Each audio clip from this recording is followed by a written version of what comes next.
La médula espinal es la parte del sistema nervioso central que se encuentra en el interior del canal medular. Su anatomía condiciona en parte su fisiopatología, por lo que a continuación vamos a explicar las bases anatómicas de la médula. Funcionalmente se considera que está formada por 31 segmentos que se disponen longitudinalmente.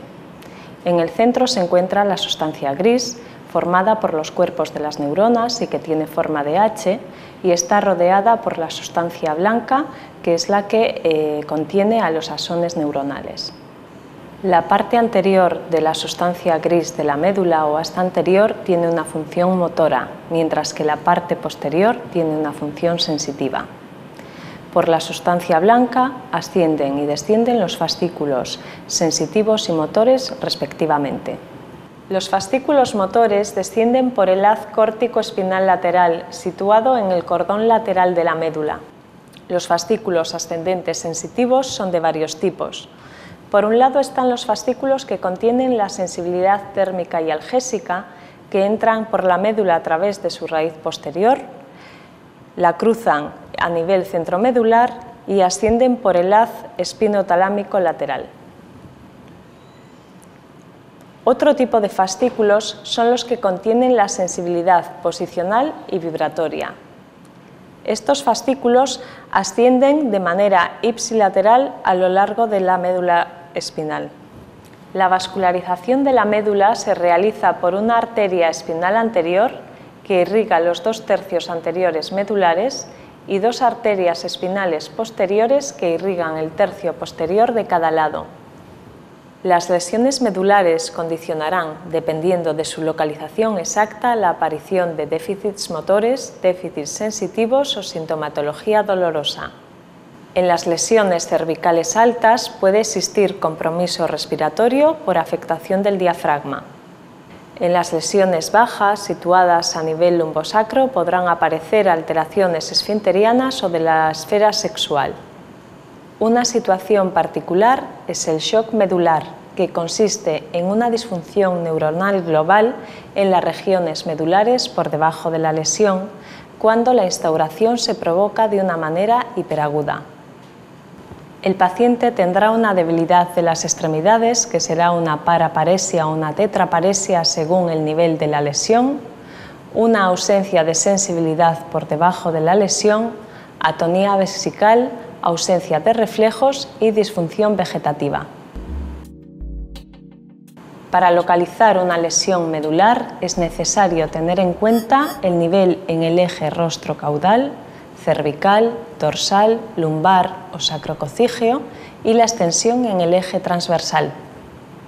La médula consta, como ya dijimos, de 31 segmentos, 8 cervicales, 12 dorsales, 5 lumbares, 5 sacros y de 1 a 3 cocígeos. Existe una disparidad entre la columna y la médula. Esto es porque los segmentos medulares no coinciden numéricamente con las vértebras situadas al mismo nivel, salvo en las regiones cervicales altas. Desde el punto de vista práctico, según el nivel rostro-caudal, distinguiremos las siguientes lesiones. Las lesiones cervicales altas cursan con dolor cervical, debilidad de las 4 extremidades, alteración sensitiva en las 4 extremidades y si la lesión está en C4 o por encima, podrá existir compromiso respiratorio por afectación diafragmática. Las lesiones situadas en las regiones cervicales inferiores o dorsales superiores cursan con dolor radicular a la altura de la raíz afectada, debilidad en los miotomas implicados. Si se afectan C5 o C6, habrá una alteración motora en el hombro y en el brazo, y si es de C7 a D1, en la mano y en los dedos. Habrá una hiporreflexia en el nivel de la lesión y una hiperreflexia por debajo. La región dorsal presenta un nivel fácilmente reconocible, ya que si la afectación del nivel sensitivo es, por ejemplo, a la altura de las mamilas, indicará una lesión en D4. Si es en el ombligo, indicará una lesión en D10 y si se afecta a la altura del ligamento inguinal, implicará lesión de D12 a L1. Podrá existir dolor, un nivel sensitivo por debajo de la lesión, debilidad de las extremidades y desaparición de los reflejos cutáneo abdominales. La región lumbar da como manifestaciones un dolor lumbar que aumenta con maniobras de Valsalva, con la marcha y con la bipedestación, una disfunción vesical e intestinal, déficit motor y sensitivo según las raíces implicadas. El cono medular constituye la parte final de la médula y llega generalmente hasta el borde inferior de la primera vértebra lumbar. Las lesiones del cono medular dan una alteración en la sensibilidad que recuerda a una silla de montar, con afectación no grave y simétrica desde el punto de vista motor y una afectación del control de esfínteres grave y precoz, en la existencia de dolores infrecuente. Denominamos cola de caballo al conjunto de raíces nerviosas de la parte final de la médula espinal. Las lesiones en esta localización suelen presentarse con un dolor intenso y asimétrico, una afectación motora grave y asimétrica, una alteración sensitiva también en silla de montar, asimétrica, ausencia de reflejos rotuliano y aquilio y afectación esfinteriana que es menos grave y tardía que en las lesiones del cono medular.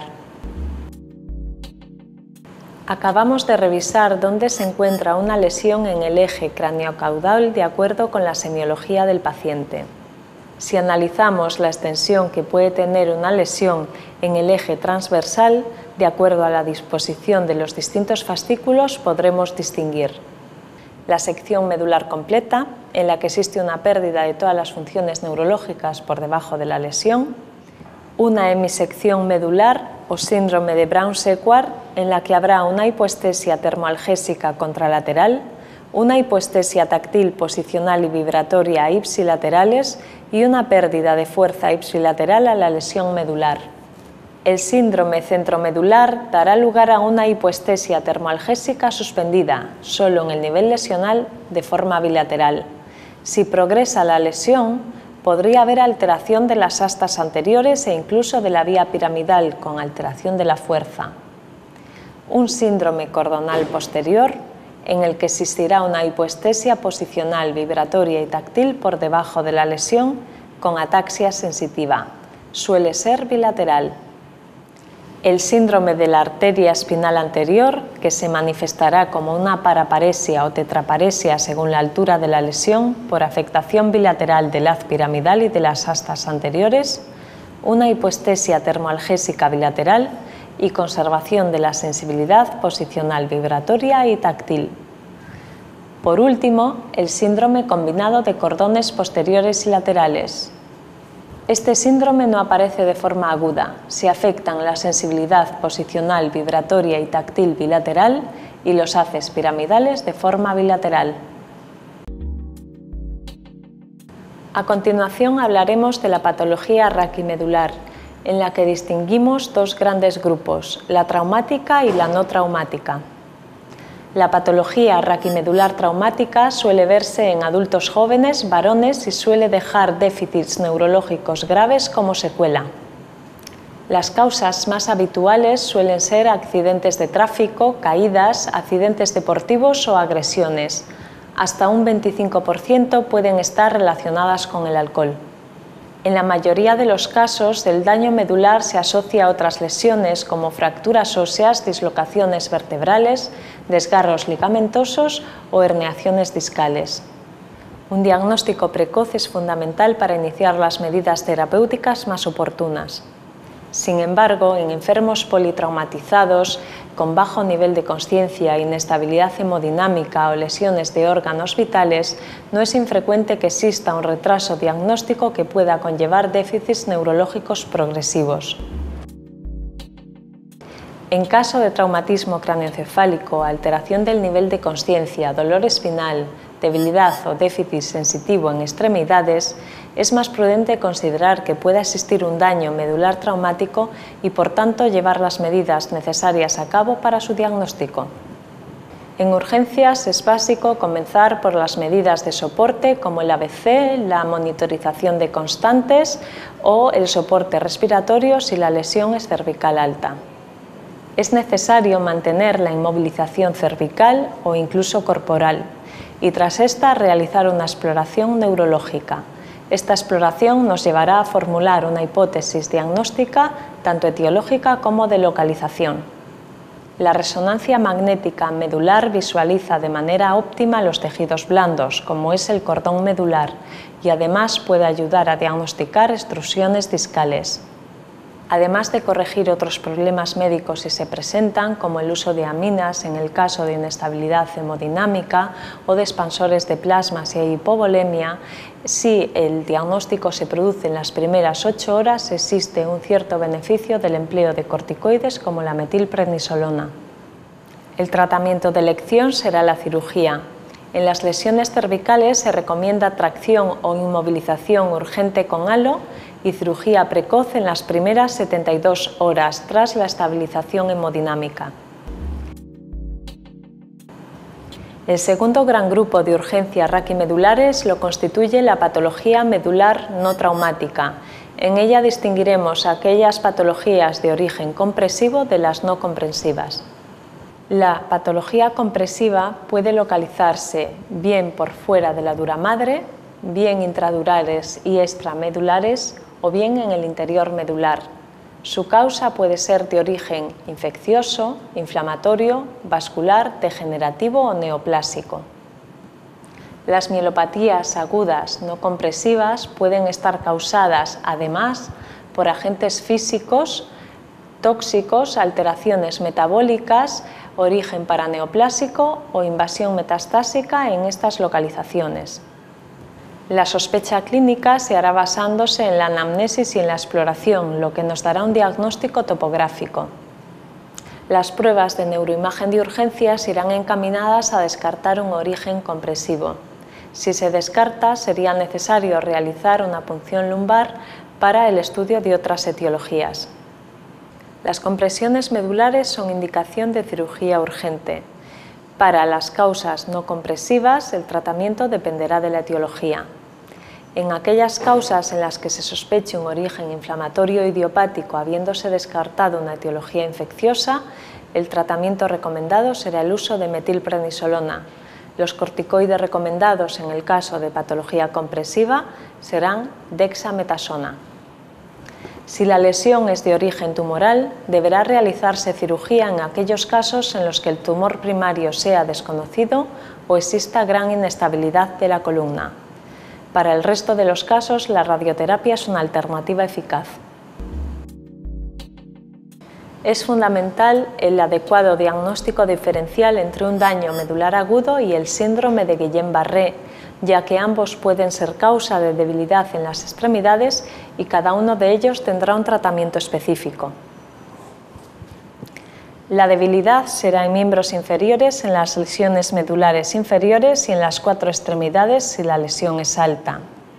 El síndrome de Guillain-Barré se caracterizará por una debilidad flácida ascendente desde miembros inferiores a superiores. En este síndrome no habrá el nivel sensitivo, a diferencia de lo que sucede en las mielopatías, y la afectación vesical es rara en el síndrome de Guillain-Barré. Sí suele asociar inestabilidad cardiovascular que no suele verse en las mielopatías. En ocasiones, el síndrome de Guillain-Barré, que es una polirradiculitis, puede afectar también a los pares craneales, cosa que no sucederá en las lesiones medulares. Una de las diferencias más claras está en los reflejos musculares, que serán hipoactivos o estarán ausentes en el Guillain-Barré, con reflejos cutáneo-plantares flexores, mientras que las mielopatías tendrán hiperreflexia y Babinski, salvo en casos de shock medular. Por último, recordaremos cuáles son los criterios de alarma ante un dolor lumbar. Aunque la causa más frecuente es la lumbalgia mecánica secundaria a algún esfuerzo, existen unos signos de alarma que deben obligarnos a realizar un estudio más exhaustivo. Estos son una edad superior a 50 años, una duración mayor a un mes, una ausencia de alivio con el reposo, la asociación de incontinencia de esfínter urinario y o fecal, la asociación de alguno de los siguientes signos acompañantes como fiebre sin foco, masa abdominal, síndrome general o síndrome de cola de caballo, que haya una inmunosupresión o un uso de corticoides de forma prolongada, el abuso de drogas por vía parenteral, el antecedente de una enfermedad sistémica grave o de neoplasia, una infección crónica, un antecedente de traumatismo espinal o de cirugía reciente. Se indicaría en general como primera medida un reposo en las primeras 48 horas y después deambulación precoz evitando esfuerzos específicos. El tratamiento se basa en el uso de analgésicos, antiinflamatorios, relajantes musculares o incluso medicación opiácea, siempre vigilando su administración a pacientes de edad avanzada.